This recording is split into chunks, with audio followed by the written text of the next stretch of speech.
మరి నీ బిడ్డ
తెలుసో తెలియకో నేను మీకు ద్రోహం చేశాను.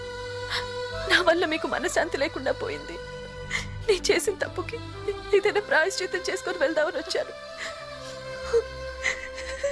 నేను చేయలేని పని నా బిడ్డ చేసింది.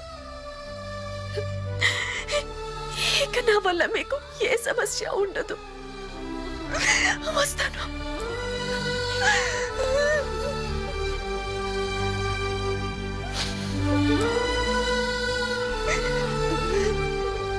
చింతామణి,